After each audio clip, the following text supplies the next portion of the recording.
Is it audible? Hello. कैसे हैं आप लोग? So this is the class of world history and we have completed our American revolution and American civil war. आज से हम start करेंगे फ्रेंच रेवोल्यूशन। और उससे पहले जाने से पहले जो क्वेश्चंस आए हैं उनको हम थोड़ा देख लेते हैं। Few questions asked by you people. First एक क्वेश्चन आया है कि not Indian attacked on Europe in past. ये पूछना चाहते हैं कि इंडिया ने यूरोप पे पास्ट में कोई अटैक क्यों नहीं किया। Why only Europeans attacked on India and other middle Asian countries attacked on India. ये क्वेश्चन आया है। अगर आप ये जानना चाहते हैं कि why the Indians not attacked any region in Europe and somewhere else, then reason is that आपको पता है कि आप अपने ज़िले का एग्ज़ाम्पल लीजिए, अपने शहर का एग्ज़ाम्पल लीजिए। आपके शहर में एक बड़ी हवेली वाला घर है, एक बड़ी कोठी, और एक उस कोठी के पीछे झुग्गी झोपड़ी बस्तियां हैं।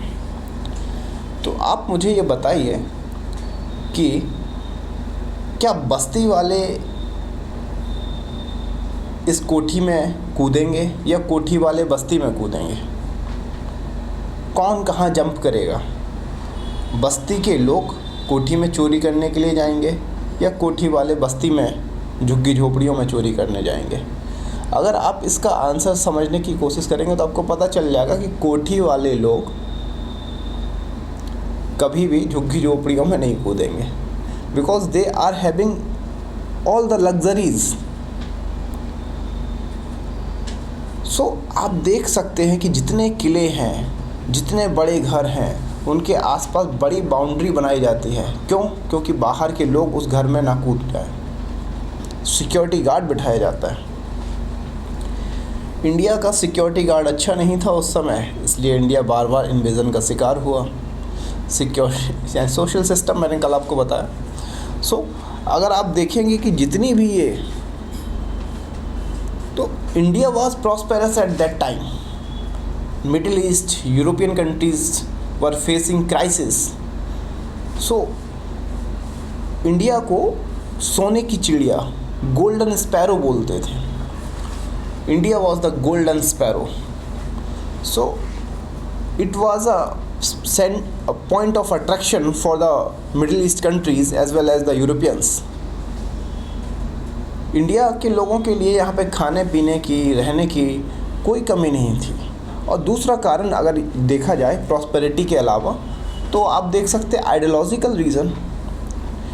इंडिया में स्पिरिचुअलिज्म जब आप लोग, मैंने बताया कि ऑक्सीडेंटल एंड ओसिडेंटल फ़िलॉसफ़ी को पढ़ेंगे तो समझेंगे कि जो इंडियन फ़िलॉसफ़ी, ऑक्सीडेंटल, ईस्टर्न, जिसको इंडियन दर्शन, भारतीय दर्शन को आप पढ़ेंगे तो आप देखेंगे कि हमारे यहाँ का जो दर्शन है वो बेसिकली मूल रूप से स्पिरिचुअलिटी पर फोकस करता है। धन पर हमारा बहुत ज़्यादा बल नहीं है। हम आत्मिक शांति की तरफ बात करते हैं। तो उस दर्शन ने हमारे लोगों को बहुत अधिक मनी पोजेशन के लिए एम्फेसाइज नहीं किया। तो और दूसरी बात, हमारी ज्योग्राफी इतनी अधिक फ्लोरिस्ट थी, इतनी अधिक समृद्ध थी कि आप देखेंगे कि हमारे यहाँ लोग अगर सुबह, आज मोदी जी ने या फिर जो प्रेजेंट गवर्नमेंट है इसने ओपन डेफिकेशन फ्री या घर घर में जो इज्जत घर बनवा दिए हैं, उसकी वजह से बाहर नहीं जाते। नहीं तो पहले के लोग तो गांव में, खेतों में, तो वहाँ जाते थे और जिस पेड़ के नीचे बैठ के शौच क्रिया कर रहे हैं, पता चल रहा है कि उसी पेड़ से ऊपर से एक आम गिरा और सिर पे लगा, और वो उस आम को उठाए, जिस लोटे में पानी भर के लेके गए थे उसी लोटे में आम को रख के घर पे ले आए, उसका चटनी बनाए, खाए और सो गए। तो कुछ करना ही नहीं है। नहाने गए तालाब में 2 मछली पकड़ लाए, शाम को किसी खेत में जाना हुआ लुक्का छुपी करते हुए तो 2 गाजर उखाड़ लाए, तरबूज ले आए। तो यहाँ पे खाने पीने की कोई कमी ही नहीं थी, तो इन लोगों को स्ट्रगल के लिए कहीं बाहर जाना ही नहीं था। लेकिन the situation was not the same in other continents. एक तरफ डेजर्ट है मिडल ईस्ट में, दूसरी तरफ बर्फ़ का अंबार है यूरोप में। तो उन लोगों के लिए तो ज्योग्राफी एक बड़ा चैलेंज था। उन्हें सुबह की रोटी और शाम की रोटी के लिए लड़ना पड़ता था, जूझना पड़ता था। तो उनके अंदर की जो स्पिरिट थी वो स्ट्रगल करने की थी। इंडियन की स्पिरिट ऐसी नहीं थी। इंडियन को सत्संग से फुर्सत नहीं मिल रही थी। आज भी देख लो, Indians are enjoying. India is the land of festivals. आप दुनिया में अब देखेंगे कि हमारे जितना त्यौहार और छुट्टी कोई नहीं मनाता साहब।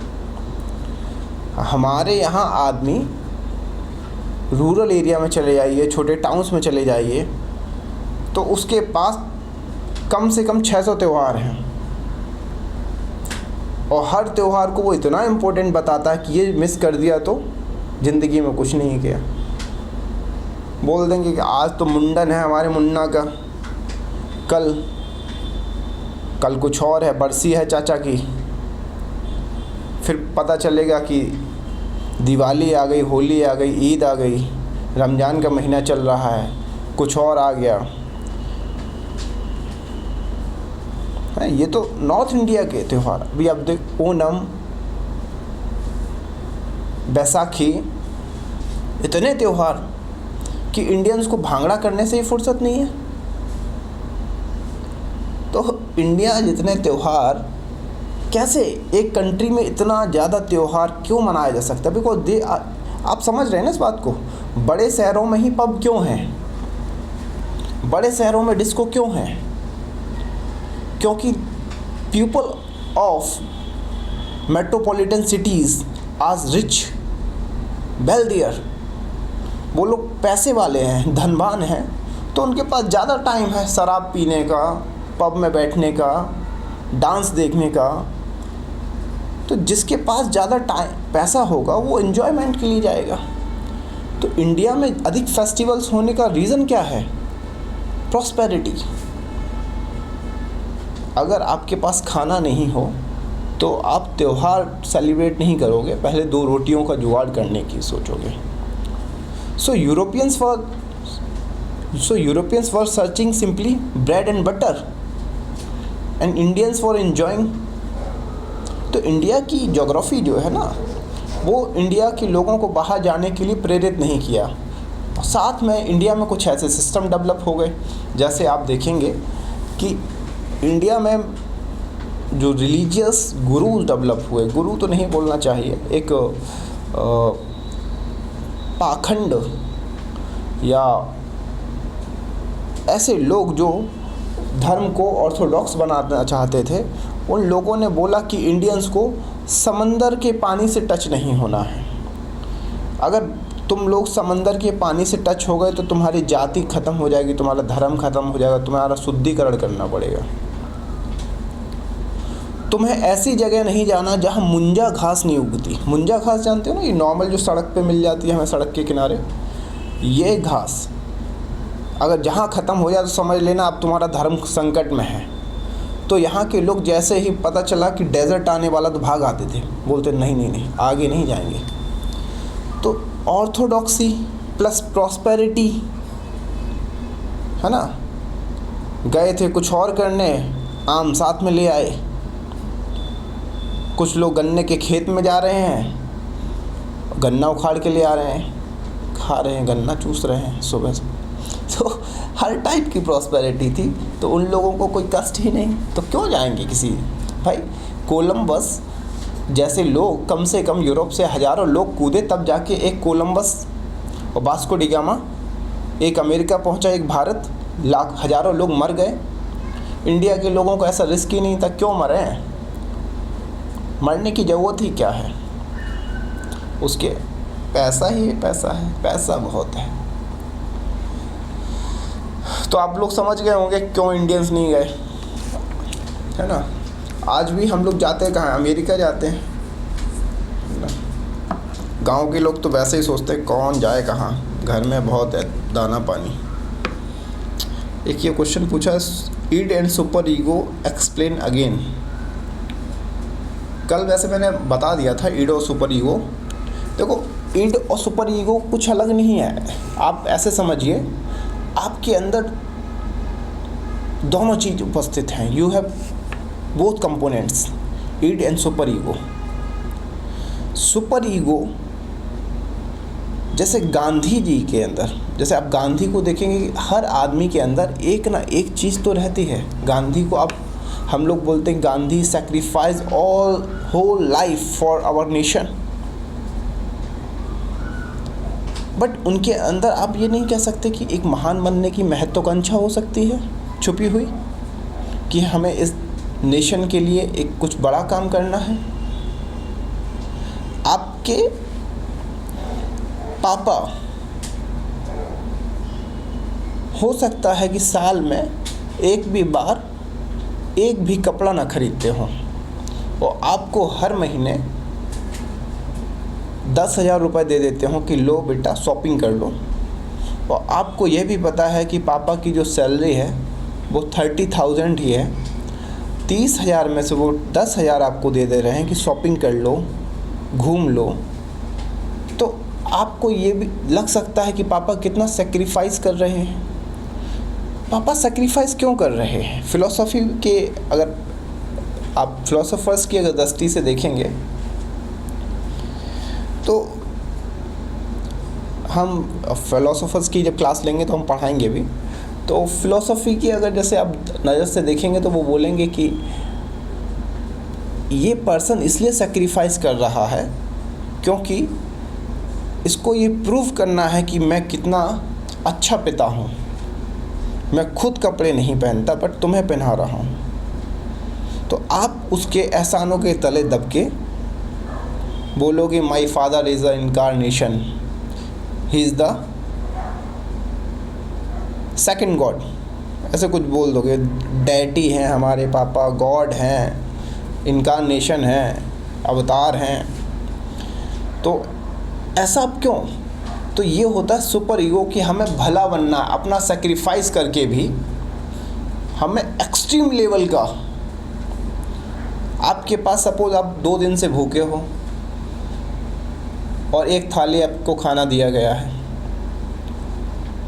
और कोई भिखारी आ गया और अभी वो भिखारी कुछ देर पहले एक दारू का बोतल और चिकन विकन खा के, और बस उसने आपको देखा कि आप बढ़िया सा एक थाली में खाना आपके सामने रखा है, तो वो आके बोला भैया बहुत भूख लगी है, 5 दिन से खाना नहीं खाए हैं, और आपने बोला नहीं नहीं प्लीज़ आप खा लीजिए। आपको मिल क्या रहा है इसके पीछे? एक सेटिस्फैक्शन कि I am a great man, मैं देखो इस भिखारी को भूखे नहीं मरने दिया, मैं नहीं होता तो इस भिखारी का क्या होता, भूखा मर जाता, तड़प रहा होता सड़क पे अभी पड़ा पड़ा। तो ये जो आपकी फीलिंग है ना कि वो कि जमी हूँ मैं, आसमां हूँ मैं, ऐसा कुछ जैसे अपने आप को इतना बड़ा साबित करने का, तो वो आपके अंदर सुपर ईगो है, वो आप सेक्रीफाइस आपको पता है। और एक हमारे अंदर एक दूसरा आदमी ऐसा होता है जिसको आप बोल सकते हो कि जो इतना नीचे गिर सकता है अपने स्वार्थ को पूरा करने के लिए, अपने सेल्फिशनेस को फुलफ़िल करने के लिए। जैसे आप हैं, आप नहीं, आपका दोस्त मान लीजिए, आप खुद को मानेंगे तो आपका सुपर ईगो हर्ट हो जाएगा। तो आप समझिए कि आपका दोस्त है और वो इतना कमीना है कि कमीनेपन की जो हद है उसको पार कर गया है। स्कूल जा रहा था, रास्ते में उसे भिखारी मिला, भिखारी अंधा था। अंधे भिखारी को देखकर उसने अपने वॉलेट से अठन्नी निकाली जो अब चलना बंद हो गई है। उसके वॉलेट में 2 ही अठन्नी और एक चवन्नी पड़ी हुई थी। तो उसने ऊपर से अठन्नी उसकी थाली में गिराई। भिखारी बोला, वाह बाबूजी, बहुत बढ़िया किया, लग रहा है 10 का सिक्का गिराए हो। बोले, हाँ हाँ 10 का सिक्का गिराया है, मेरे पास किराया नहीं है, मैं सोचा हूँ 2 रुपये ले लूँ ताकि आगे जाके मैं उसका पानी का थैली लेके पी लूँगा। हाँ, तो भिखारी बोले, ठीक है 8 रुपये आप मुझे दे दो, 2 रुपये ले जाओ, उसके 2 पानी के पाउच लेके पी लेना। और पता चला कि उसने अठन्नी डाल के उसमें से 10-10 के 2 नोट उठा लिए। उसे लगा भिखारी अंधा है, क्या देखेगा। कुछ लोग ऐसे भी हैं, पड़ोसन मायके गई है, पड़ोसी जॉब कर रहे हैं, तो वो आपको बड़ा भला इंसान समझ रहे हैं कि डीपीएस में पढ़ते हैं, कि फलाने बड़े रेपुटेटेड स्कूल से हैं, बड़े अच्छे बच्चे हैं ना, इनके पिता भी बड़े सज्जन हैं। तो आपके घर में चाबी है और आपने सोचा ये अच्छा मौका है, मम्मी भी सो रही हैं और इससे बढ़िया मौका क्या मिलेगा। आप पड़ोसी का घर खोला, ताला खोला, मस्त अपने दोस्तों को भी बुलाया और उनके जो फ्रिज में रखा हुआ है सब खा रहे हो बैठ के। आपकी कोशिश तो यहाँ तक है कि तिजोरी भी तोड़ के जो कुछ रखा है निकाल लें। तो ये आपके अंदर जो ऐसी भावना आ जाती है कि तुरंत मौका मिलते ही चौका मार दें। तो ये आपके अंदर क्या है, ईड है, जो आप अपने इंटरेस्ट के लिए किसी का कितना नुकसान हो रहा है उस सब को भूल कर सिर्फ़ और सिर्फ, है ना, अपना काम बनता, भाड़ में जाए जनता। तो इस टाइप की फ़िलॉसफ़ी वाले आप लोग तो नहीं हैं, मुझे लगता है, पक्का नहीं है। आपका दोस्त ज़रूर है जो बगल में बैठा है। तो आपका दोस्त अगर का ईड, और आप तो सुपर ईगो वाले होंगे, गांधी के बाद आप ही हैं, है ना। तो सुपर ईगो और है ना, ईड समझ गए दोबारा से कि सुपर ईगो मतलब ईगो लग रहा है बट वो अच्छा है। सुपर ईगो वैसे पर्सनली अगर मुझसे पूछे ना तो सुपर ईगो एक्सट्रीम लेवल पे आपके अगेंस्ट ही है। सुपर ईगो जिसमें ज़्यादा हो जाएगा तो पता चला कि आपका चप्पल आप पहन के जा रहे हैं स्कूल, रास्ते में कोई दिख गया और आपने बोला नहीं, जब तक दुनिया के हर इंसान के पास चप्पल नहीं आ जाएगी तब तक मैं चप्पल नहीं पहनूंगा। और आप डेली चप्पल बांट रहे हैं और एक दिन ये हालत हुई कि सबको चप्पल देने के चक्कर में आपकी चप्पल चली गई। आप सड़क पे भी नहीं रहेंगे, आपके पैरों में फफोले पड़ जाएंगे।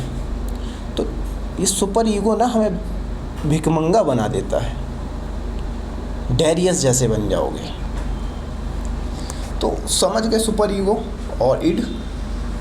एक और क्वेश्चन आया है, मर्केंटिलिज्म एक बार और समझा दीजिए।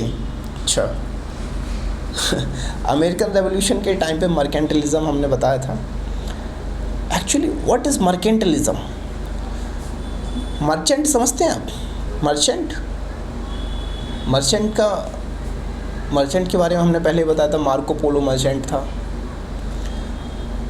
जब यूरोप में सी वॉयेजेस हो गए, समुद्री रास्तों की खोज हो गई, सारी कंट्री ये चाह रही थी कि हम ज़्यादा से ज़्यादा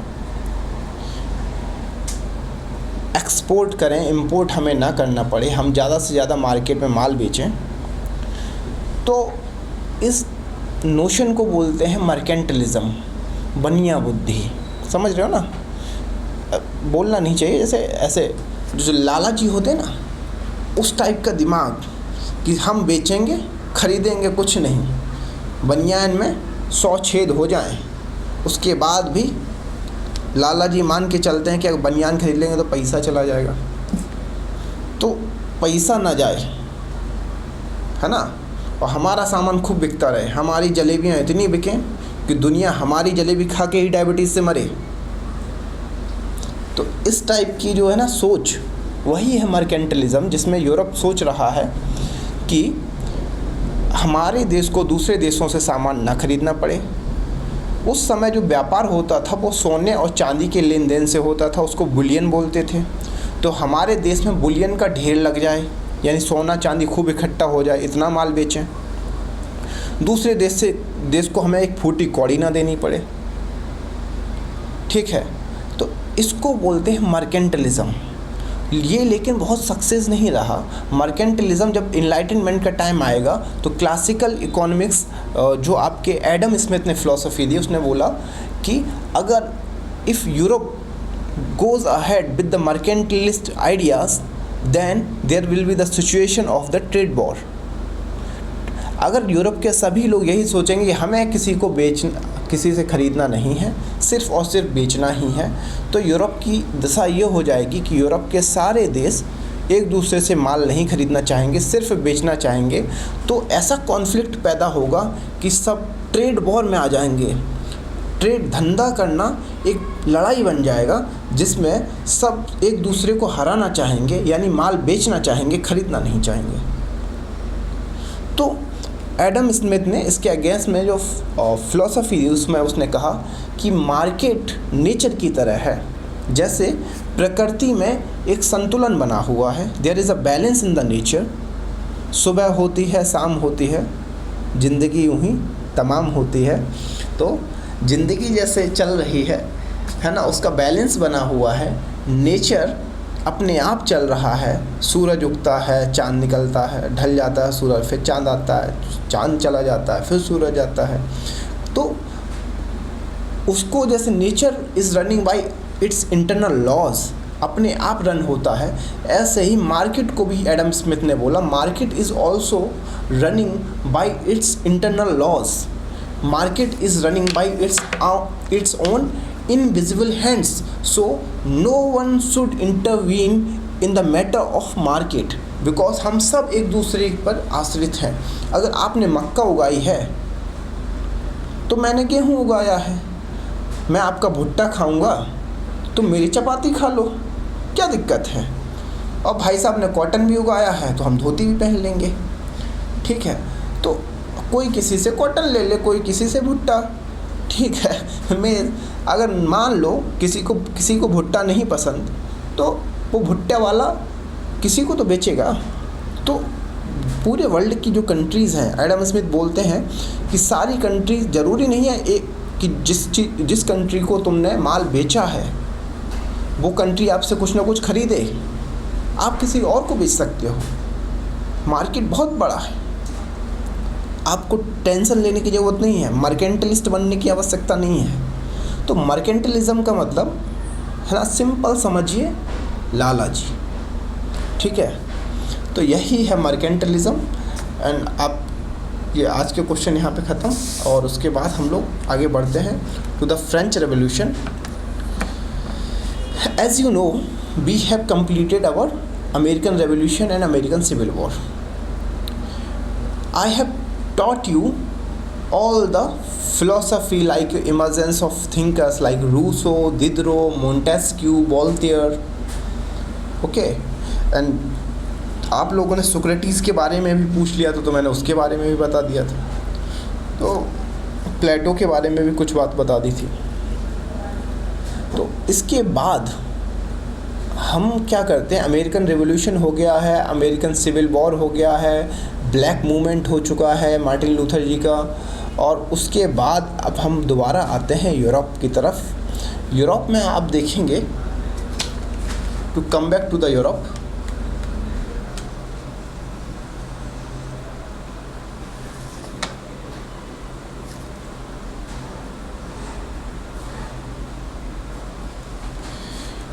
यूरोप में in France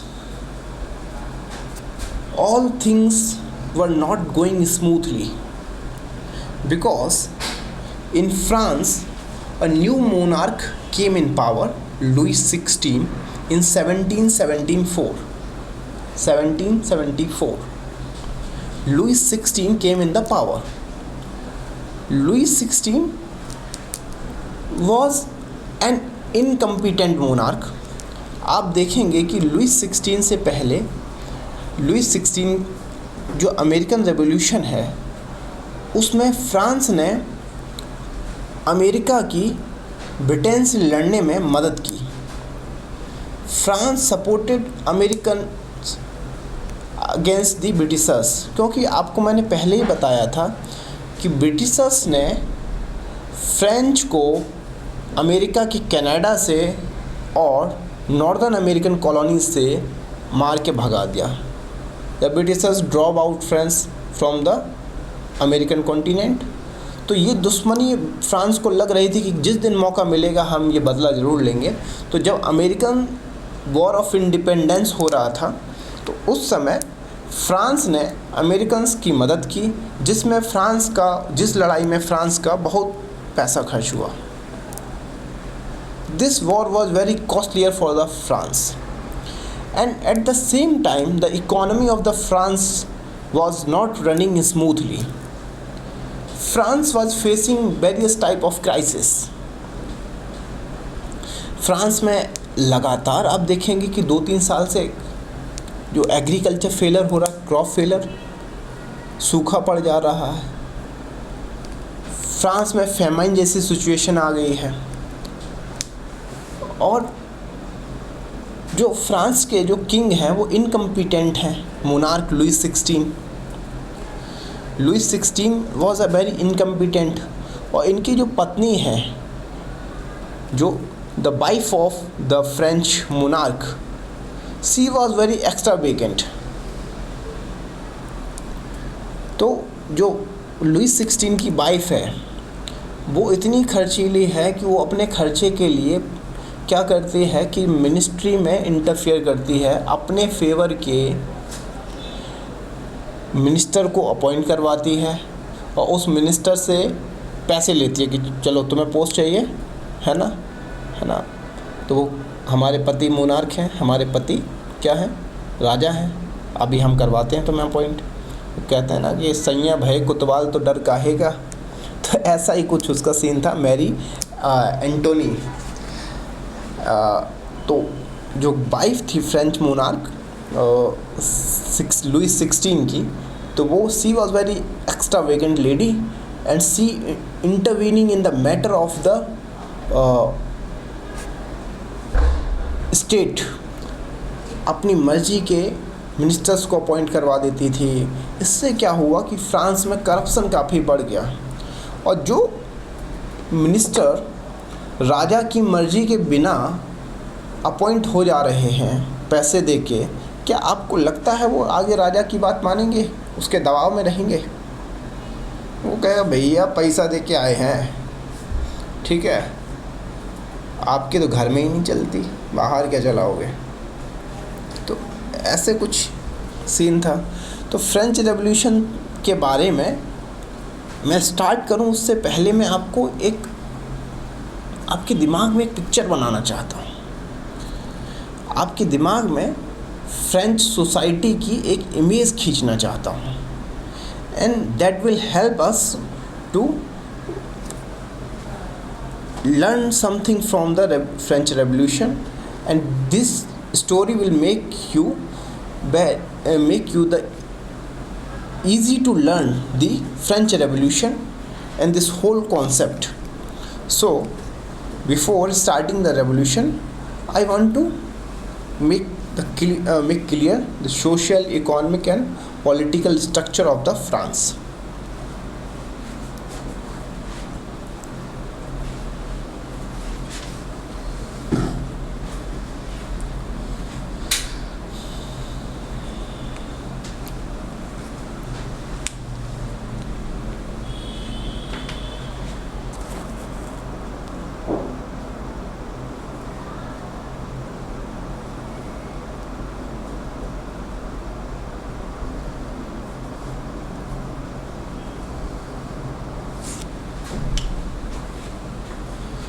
आप लोग ये एक पिरामिड में बना रहा हूँ, यू शुड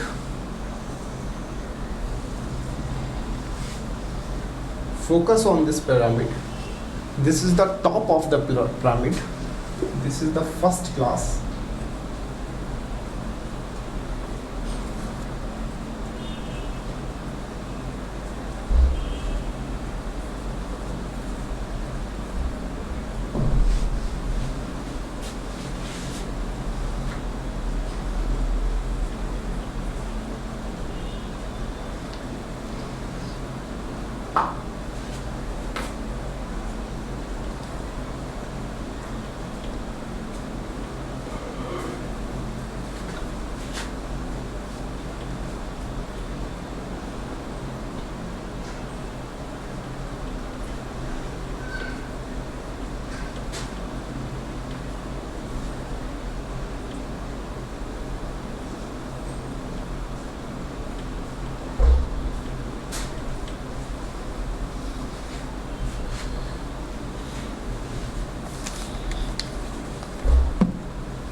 अब देखेंगे तो फ्रांस का जो समाज है, the society of France was divided in 3 parts, first class, second class, third class.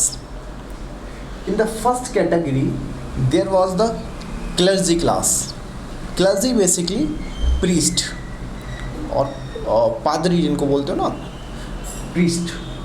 In the second category there were aristocrats, means bureaucrats, king, जो nobles, जो सामंत हैं, वो सब आपके सेकेंड क्लास के पार्ट थे.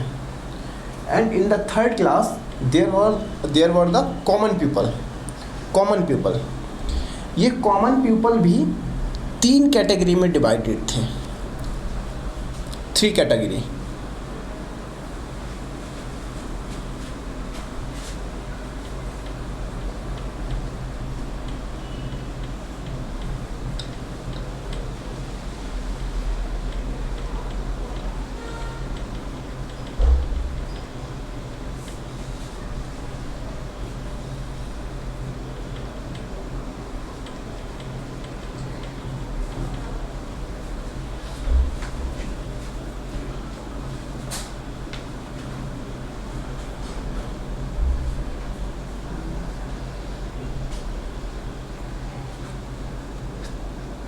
The third category also divided in the 3 parts, bourgeoisie, peasant and sans-culottes.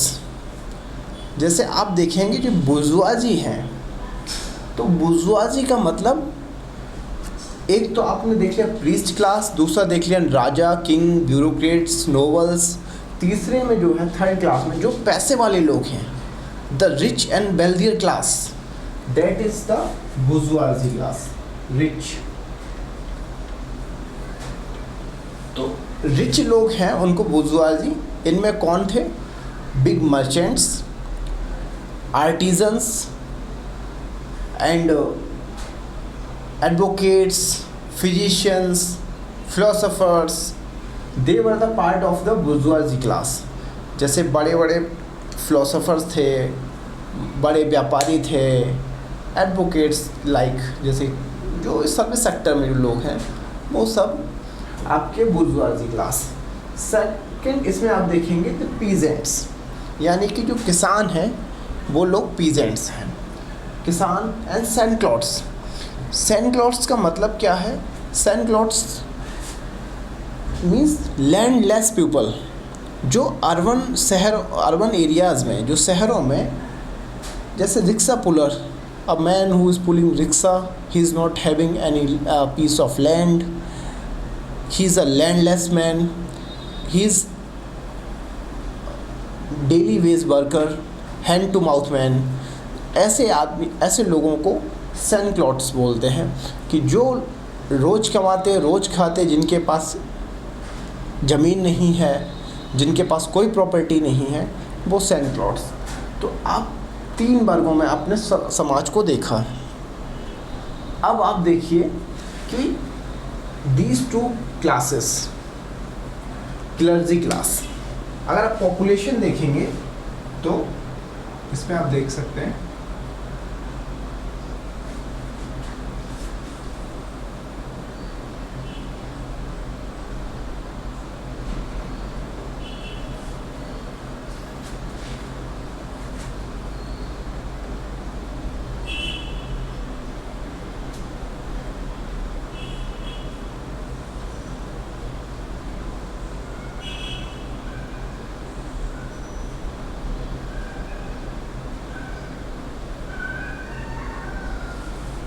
कि first class की जो पॉपुलेशन है, the population of the first class is the only 1% of the total population. ये सिर्फ 1% है पूरी की पूरी आबादी का क्लर्जी क्लास में.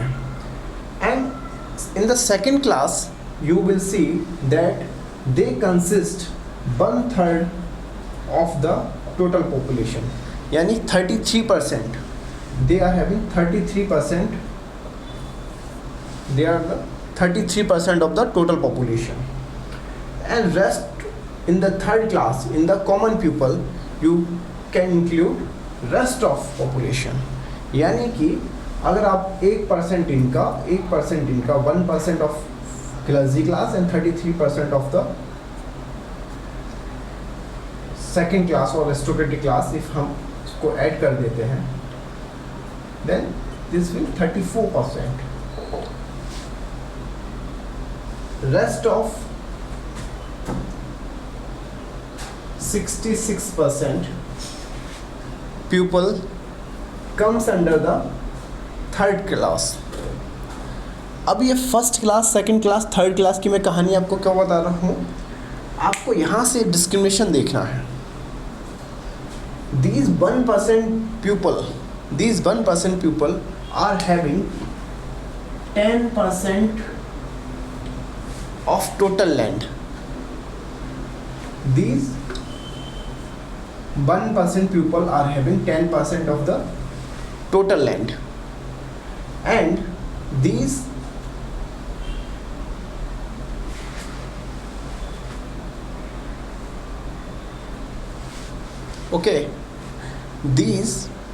you can see this second class aristocratic class is also having a good amount of land, like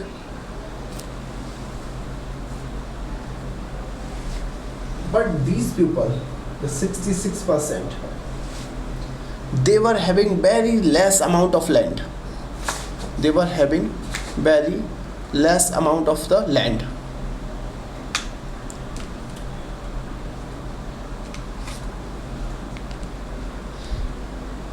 अगर हम इन दोनों को जोड़ दें तो इन दोनों के पास मिला के टोटल लैंड का 90% हिस्सा इनके पास था. The first class and second class is having the 90% of the total land. They were owning 90% of the total land, and rest of the population, 66% population, is owning simply the 10% of the land, of the total land.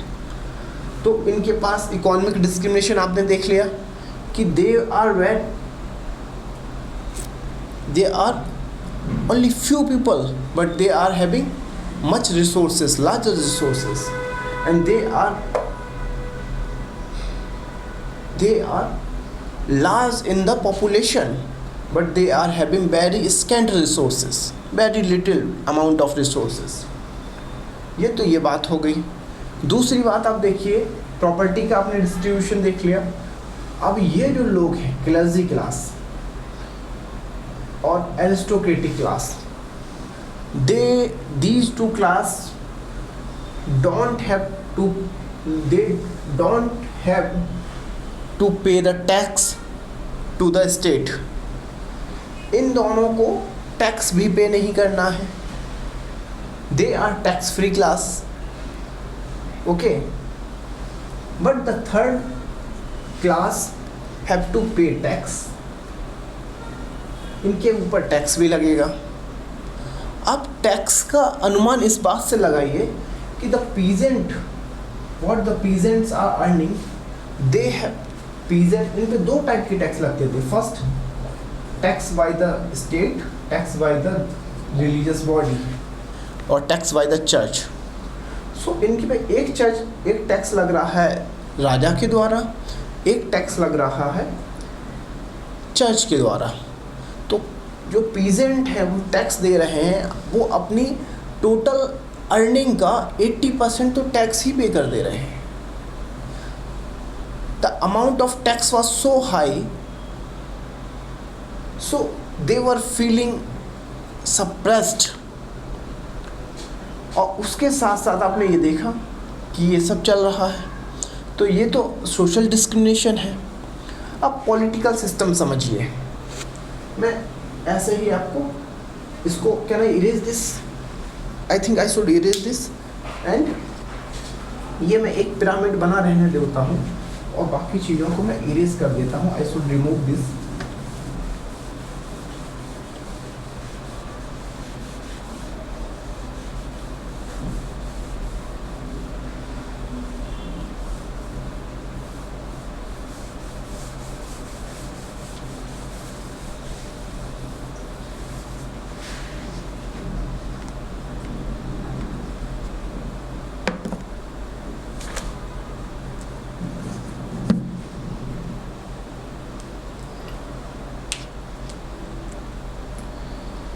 France का आप political system समझिए।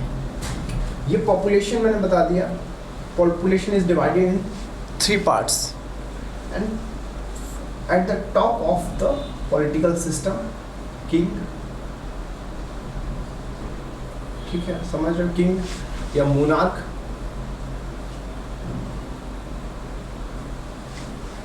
King,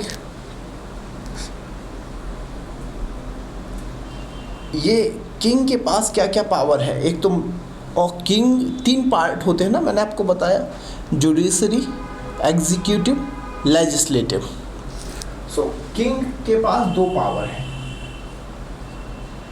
executive and legislative, कि ये कानून बना सकता है, उसको इम्प्लीमेंट करवा सकता है। जुडिशरी की भी पावर कुछ हद तक किंग के पास है, कुछ हद तक। कैसे कि Britain, the parliament of the Britain, sorry France,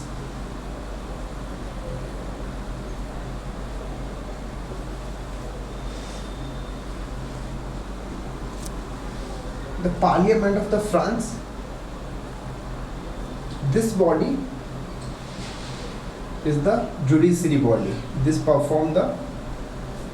body is the judiciary body, है ना, पार्लियामेंट। इसके जो ऑफिसर्स हैं, जो जैसे जो ऑफिसर्स, जजेस, jury, the member of the jury, they were appointed by the king.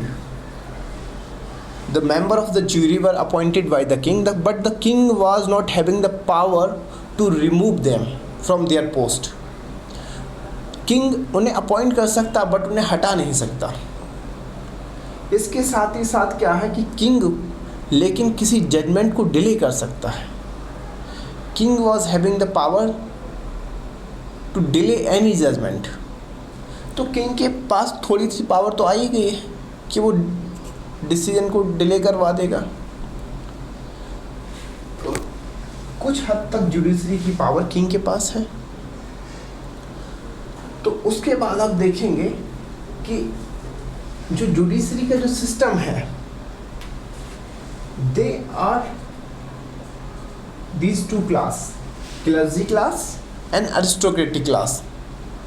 They are free from the purview of the judiciary. इन पर कोई केस नहीं चल सकता, वो जुडिशरी से बाहर है। यानी कि अगर किसी क्लर्जी क्लास के पर्सन ने कोई क्राइम किया है तो उस पर कोई केस नहीं चलेगा। He is free from the purview of the or the canvas of the judiciary. So ये क्लास फ्री है। तो किस क्लास पे केस चलेगा? Only third class, third section of the society, इन पर केस चल सकता है। ठीक है, तो आपने देखा कि पॉपुलेशन में डिस्क्रिमिनेशन देख लिया, इकॉनमी का डिस्क्रिमिनेशन देख लिया, पॉलिटिकल पावर में आपने देख लिया मोनार्क पावरफुल है।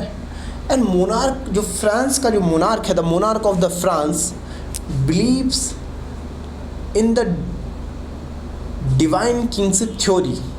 What is this theory? According to this theory, king is the shadow of God. King is the representative of the God on the earth. So whatever king is doing, that is the will of the God. So king can do no wrong. King जो भी कर रहा है वो ईश्वर की मर्जी है, क्योंकि ईश्वर ने किंग को अपॉइंट किया है। ऐसी फ्रांस के अवधारणा है। This was the perception of the French monarch. So king अपने आप को जनता का नौकर वोकर नहीं समझते। They are not thinking that they are for the welfare of the people. तो आपने पॉलिटिकल सिस्टम देखा। इसके साथ ही पार्लियामेंट जो मैंने बोला, इसको बोलते थे the state general, the French state general.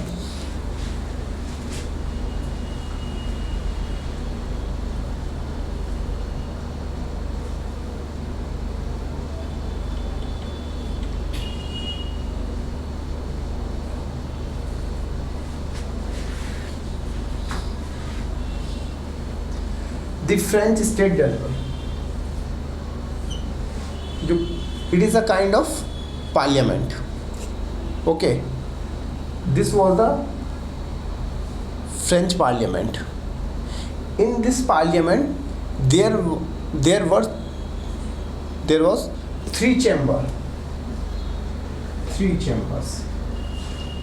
first, second and third. Three chambers. Okay, three chambers. First chamber for the clergy class, and second chamber for the aristocratic class, and third chamber for the common people. इस state general में तीन chamber हैं. तीन chambers में representative बैठते हैं. पहले chamber में जो रिप्रेजेंटेटिव बैठेंगे वो क्लर्जी क्लास के लोग होंगे, क्लर्जी क्लास को रिप्रेजेंट करेंगे. सेकंड चैम्बर में जो लोग बैठेंगे वो एरिस्टोक्रेटिक क्लास को रिप्रेजेंट करेंगे. एंड थर्ड चैम्बर में जो लोग बैठेंगे वो आपका कॉमन पीपल को रिप्रेजेंट करेंगे. They are representing to the common people. इतनी बात आपकी हो गई. अब आप यहाँ पे एक बात समझिए.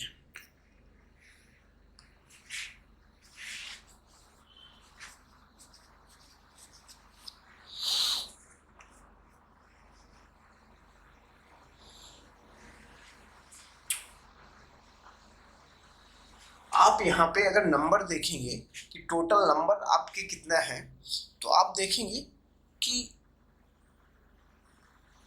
सबसे ज्यादा जो रिप्रेजेंटेटिव आते हैं they comes from the common peoples. They are representative of the common people. Common people के रिप्रेजेंटेटिव सबसे ज्यादा है और सबसे कम रिप्रेजेंटेटिव इन दोनों सेक्शंस के हैं. अगर आप इन दोनों सेक्शंस के रिप्रेजेंटेटिव्स के नंबर्स को मिला भी देते हैं तब भी उनकी संख्या ज्यादा रहती है. उनके the numbers of the third class is more higher.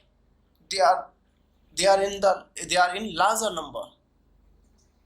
Okay, like 1200 total representative हैं, जिसमें से आपके 200 और 300 रिप्रेजेंटेटिव दोनों के मिला, यानी कि one section is having 200 representative, another section is having 300 representative, total 500 representative, but this section is having more than 600 representative. But आप यहाँ पे जो वोटिंग का मामला देखेंगे तो इसमें एक चैम्बर को एक वोट देने की आजादी है. Each chamber is liable to cast one vote for each chamber. तो टोटल पार्लियामेंट में तीन ही वोट पड़ते हैं. एक फर्स्ट चैम्बर का, एक सेकंड चैम्बर का, एक थर्ड चैम्बर का. तो आप इधर एक बात देखिए, नोटिस करिए. मैंने आपको बताया कि इस वोटिंग पैटर्न में अगर किसी इशू पे वोट पड़वाया जाएगा तो हमेशा कौन जीतेगा. अगर ये बात पे मतदान हो जाए कि जो थर्ड चैम्बर के लोग हैं, जो कॉमन पीपल हैं, ये लोग कल से टैक्स नहीं देंगे,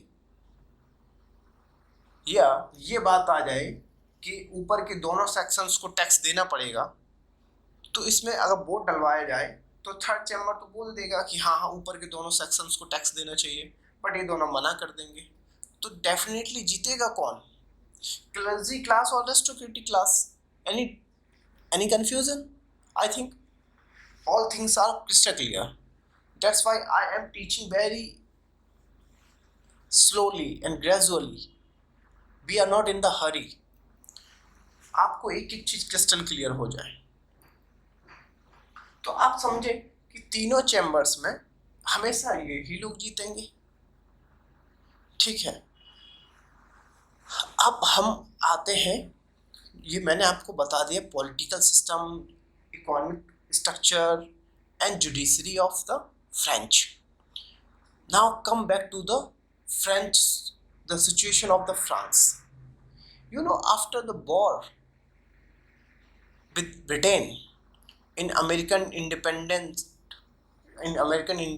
War, France lost lot of money, and France ने इतना कर्जा लिया इस युद्ध के समय कि वो फ्रांस को अब वो कर्जा चुकाने में बड़ी दिक्कत हो रही है.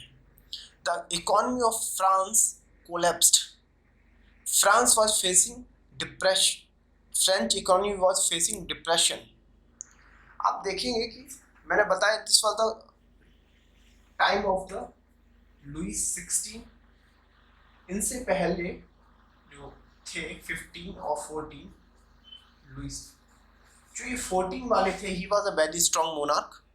इनके समय में जितने ऑफिसर्स हैं वो बहुत अच्छे से काम कर रहे हैं, बट इनके टाइम पे करप्शन बहुत बढ़ गया है. During the time of Louis 16 there was a lot of corrupt activities. So corruption इतना ज़्यादा रैम्पेंट है, इतना ज़्यादा अधिक है कि पूरा का पूरा सिस्टम चरमरा चुका है. फ्रांस के ऊपर कर्जा भी है. The French economy on the verge of the collapse. So France के मोनार्क ने अपने फाइनेंस मिनिस्टर्स को बुलाया. तब French monarch Louis 16 call his finance minister and asked him to carve out any solution of this economic problem. तो जो finance minister है, the finance minister of the France, Turgot and Necker. First finance minister were Turgot, TURGOT.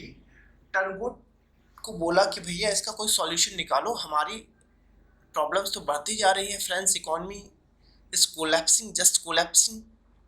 So what is the solution of this problem? Turgot ने Louis 16 से कहा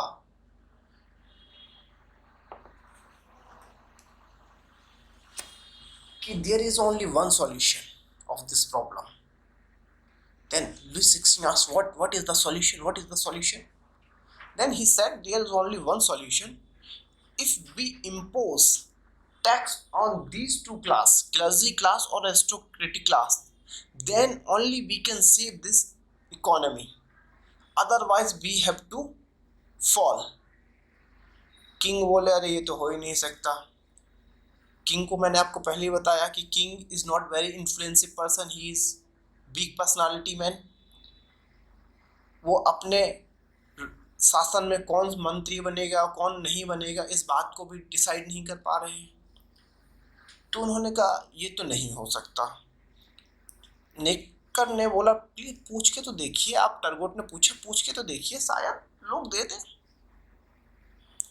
then king called these two class representatives and asked them that our economy is on the buzz of collapsing, so please pay tax. And this was the shocking news for these two class, clergy class and aristocratic class. ये बोले कि अरे भाई हम क्यों tax देंगे? Tax देने जितना नीच समझ रखा है हमने जो हम टैक्स देंगे. We are superior people. We are not the commoners. We are part of the ruling class. Why we should pay tax? Tax लेना है तो थर्ड जो चैम्बर है उनसे लीजिए ना, आप हमसे टैक्स लेंगे. This is the violation of our privilege. तो उन्होंने साफ साफ मना कर दिया. जब सॉल्यूशन नहीं निकला तो लुई 16 ने आप देखेंगे कि अपने फाइनेंस मिनिस्टर को हटा दिया. He removed his finance minister and appointed a new finance minister, Necker, Necker, Necker. तो Necker आए, उनसे बोला कि please carve out any solution for this crisis. Then Necker also told that Turgut was right. There is only one solution. There is only one solution. If you are imposing tax on these two class, clergy class and aristocratic class, only then we will be able to save our economy. King बोला यार तुम लोग फिर वही बात करते हो, वो लोग टैक्स देगा, अगर टैक्स देता तो फिर काम नहीं हो जाता. So this is the problem, they are not ready to pay the tax. This is the basic problem.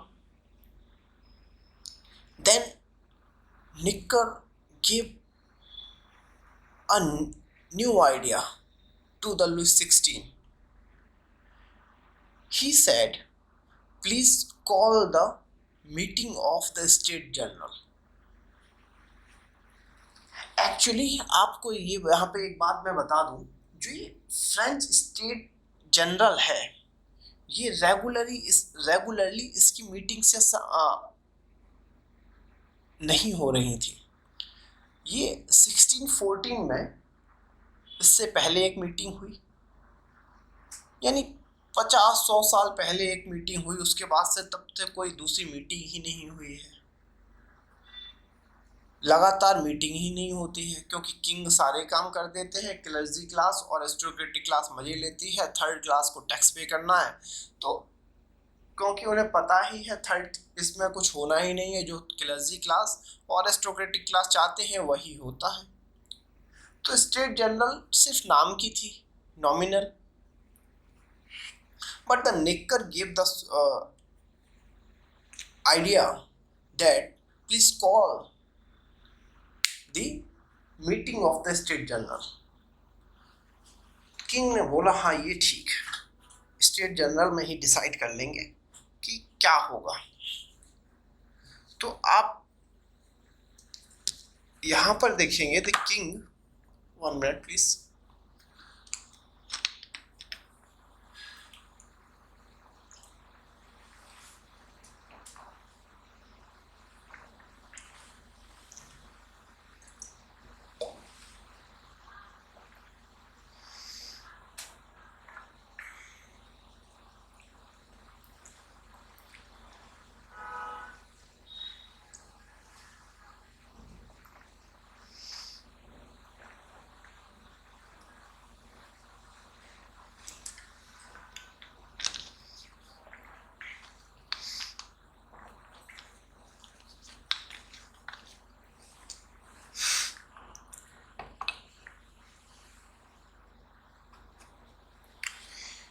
King called the meeting of State General on 5th May.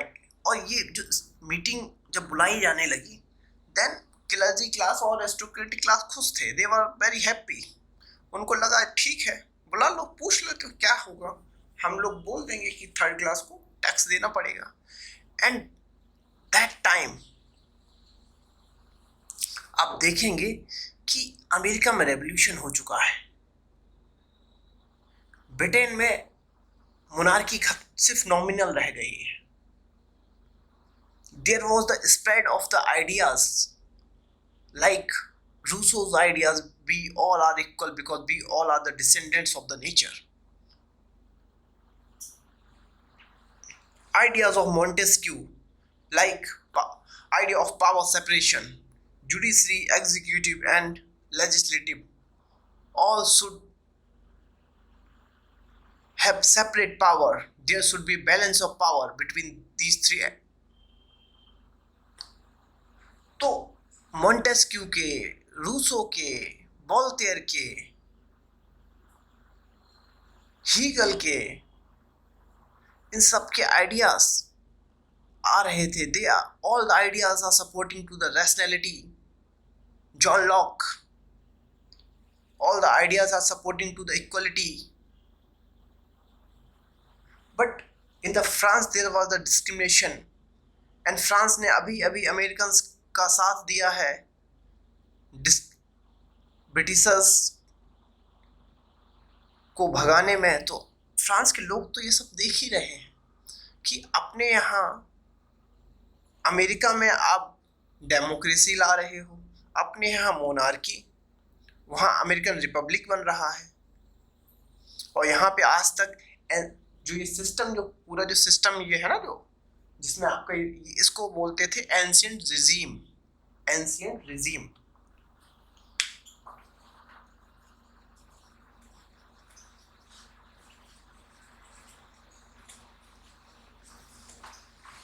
तो अपने यहाँ एंशियंट रिजीम है, अपने यहाँ पुराना शासन है, और उनके यहाँ रिपब्लिकन को आपने सपोर्ट किया है। Then people of the France were waiting for a movement कि कुछ ऐसा हो जाए कि हम लोग भी इनको बताएं, ये डिस्क्रिमिनेटरी सिस्टम को उखाड़ फेंकें। तो वेट कर रहे थे।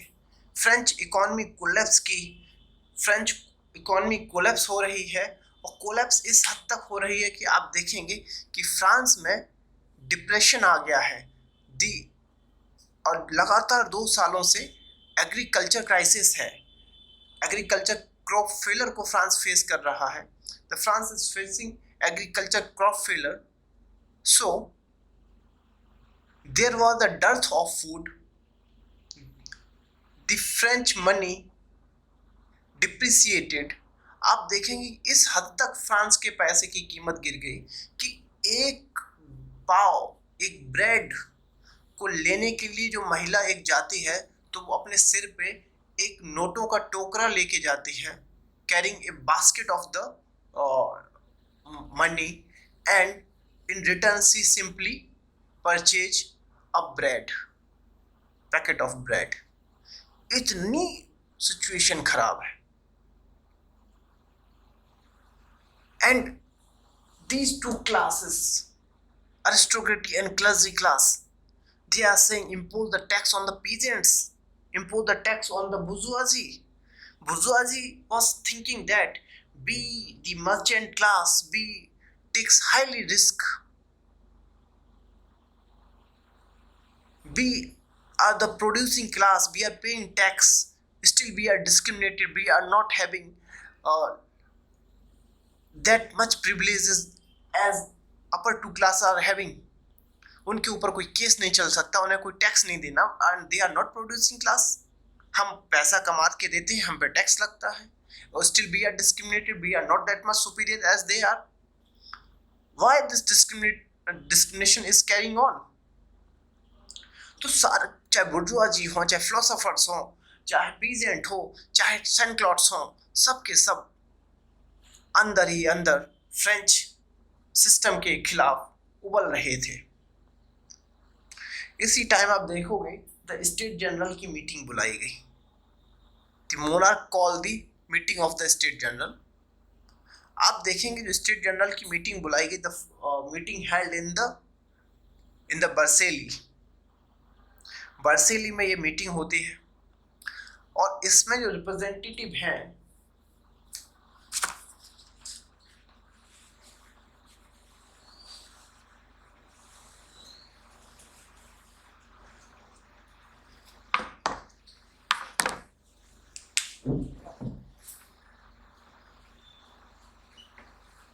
Total 12-14 members French state general में पार्टिसिपेट करते हैं।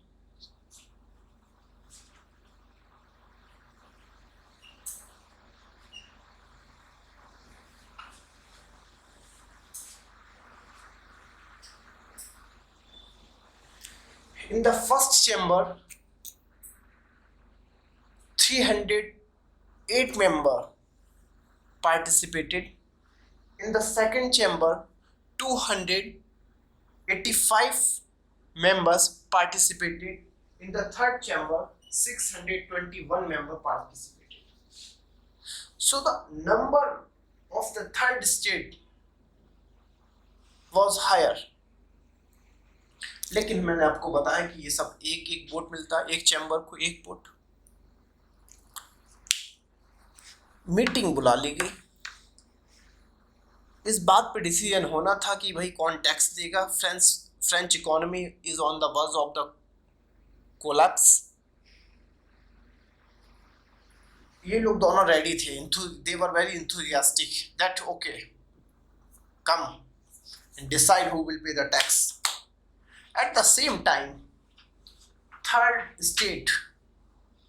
third state's representatives said that okay, no problem, carry on the process, but we have one problem with this system. हमारी एक समस्या है. Then कुछ क्या समस्या है आप लोगों को, क्या है? And they said कि एक चैम्बर एक वोट नहीं चलेगा. One chamber, one vote, it is not suitable. It is injustice with the large section. हमें चाहिए vote according to the population, vote according to the per capita, कि जितने लोग उतने वोट, ऐसे काउंट होगा, तब जाके हम पार्टिसिपेट करेंगे, तब जाके ये प्रोसेस पूरा होगा. ये सदन में बात हुई. Then the whole state general was shocked. King को लग रहा था ये क्या हो गया. And these two members, aristocratic and clergy, they were opposing. No, this is not possible, because they knew that if अगर हम पॉपुलेशन के अकॉर्डिंग वोट डलवाएंगे, then definitely they will win. And the member of the third chamber said, no, we will not compromise. अब आगे और नहीं, अब बहुत सह लिया, इससे आगे नहीं. तो ये जब बात हुई तो किंग ने क्या किया, the Louis 16 simply close the meeting, और उसने कहा बस भैया मीटिंग खत्म हो गई, बस अब नहीं, इतना ही था, है ना, जो था वो हो गया, खत्म. But the member of the third state,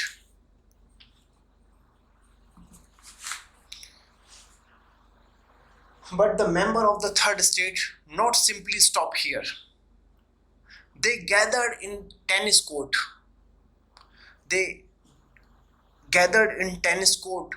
And said, we are going to form a new constitution for the France.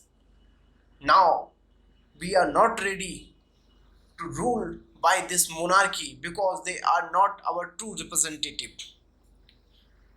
This system is discriminatory system and we are not ready to accept this system.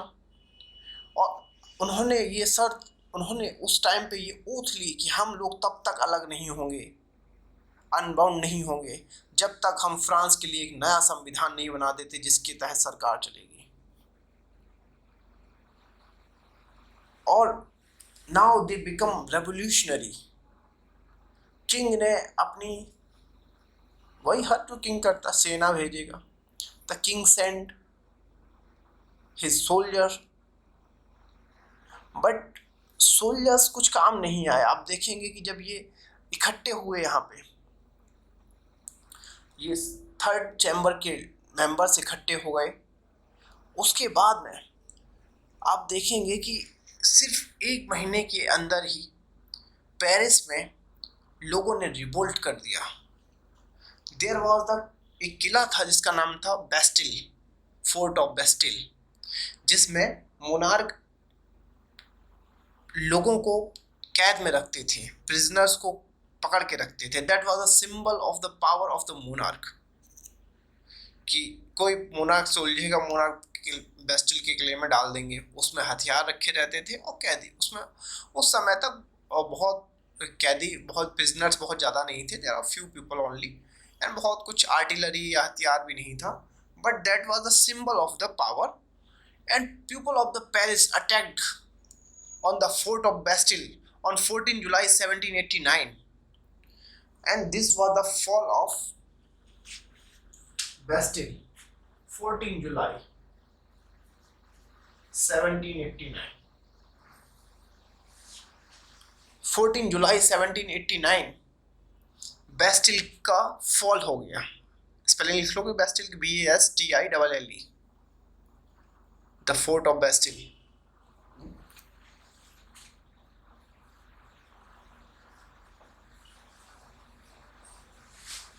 The fort of Bastille.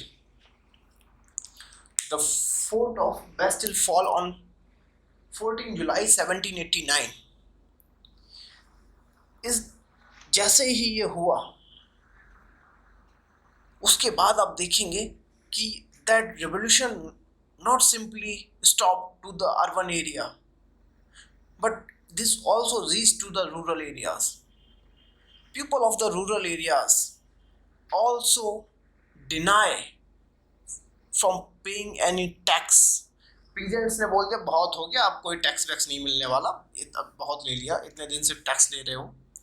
And peasants इतने गुस्से में हैं, the farmers, labours इतने गुस्से में हैं कि सब अपने अपने फावड़ा कुदाल कोई कुछ लेके बस they are simply searching to the clergy class and aristocratic class. They were searching them because they want to kill them, कि आज इनको नहीं छोड़ेंगे, इन्होंने हमें बहुत सालों से परेशान किया है. They are exploited. एंड ये मूवमेंट देख के तो अपर टू क्लास इनके तो होश उड़ गए. This was the terrifying movement for them. And आप सिचुएशन आप ये देखेंगे कि क्लर्जी क्लास और एरिस्टोक्रेटिक क्लास के लोग बोल दिए कि भैया हम अपने सारे प्रिविलेजेस छोड़ते हैं, हम we are not more privilege now, we are as common as you are. लेकिन वो नॉर्मल कॉमन पीपल रेडी नहीं है स्वीप मानने के लिए. नो नो नो, आज तुम बोल रहे हो कल फिर बोलोगे. तो ऐसे में आप देखेंगे कि क्लर्जी क्लास और एरिस्टोक्रेटिक क्लास के लोग अपने गले में तख्तियां बांधकर उन पर लिख के we have submitted our privileges, we are very common and simple citizen as you, so please don't kill us. इस टाइप के लोग ऐसे लिख कर घूम रहे हैं, तख्ती बांध के प्लीज मत मारो. तो ये जो हुआ, क्लर्जी क्लास और एरिस्टोक्रेटिक क्लास ने अपने सारे प्रिविलेजेस सबमिट कर दिए. That was the fall of the kingship of the monarchy, Bourbon dynasty के किंग का अंत हो गया. ये आप देखेंगे कि 1789 में जैसे ये रेवोल्यूशन गांव तक पहुंचा तो ये हो गया. इसके बाद आप देखोगे कि फ्रेंच रेवोल्यूशन में एक कॉन्स्टिट्यूशन बनता है, और उस कॉन्स्टिट्यूशन के बाद में फ्रेंच जो रेवोल्यूशनरी लीडर्स हैं उनको लग रहा है कि now the revolution has not reach to the common people. उसके बाद रोबोस्फियर आएगा and reign of terror start होगा. Then after the reign of terror there will be the rise of Napoleon. Rise of Napoleon होगा. Then Napoleon खुद जो revolution के ideas हैं उनको कम करेगा. तो आज तो हमने यहाँ तक बता दिया, क्योंकि मैं थोड़े टुकड़ों में इसलिए आपको पढ़ा रहा हूँ कि आज की स्टोरी आप दोबारा से घर पे देखिएगा जाके. इससे क्या होगा कि आप आज तक क्लियर हो जाएंगे. फिर मैं इसको कॉन्स्टिट्यूशन मेकिंग और जो रोबेस्पियर नेपोलियन वाला जो पार्ट है वो मैं कल कराऊंगा. तो इससे आपका फ्रेंच रेवोल्यूशन 2 दिन में कंप्लीट जरूर होगा, लेकिन वो आपके लिए ईजी हो जाएगा. You can easily understand whole this scenario of the French Revolution, and this will be very easy for you people. और मुझे लगता है कि अभी तक आपको ये चीज़ें समझ में आ रही हैं. और जब समझ में आ रही हैं तो इस पे आप आंसर राइटिंग करते रहिए. जो आप नोट्स पढ़ते हैं ना, नोट्स में पीछे मैं आंसर क्वेश्चंस लिख के देता हूँ, मॉडल आंसर देता हूँ, तो उनको कैरी ऑन करिए. और क्लास में भी 1-2 मॉडल आंसर मैं दूंगा ही कल. So, do hard work because there is no alternative way for the UPSC. If you are a true civil services aspirant, then you should do hard work. Hard work is only alternative to crack the civil services exam. And we are really committed for you people. We are doing what is possible. So do your work honestly and try to share our class to your friends and our student community, ताकि हम उन तक पहुंच पाएं. And मेरा जो history का, polity का जो ये क्लासेस जो हम स्टार्ट कर रहे हैं वो सिंपल से सिंपल वे में आप तक पहुंच पाएं, और हम बहुत महंगी क्लासेस के ना देकर एक रीजनेबल प्राइस में आप लोगों की मदद कर पाएँ, जो हमारा ये ड्रीम है वो पूरा हो पाए. So thank you for the today. Okay.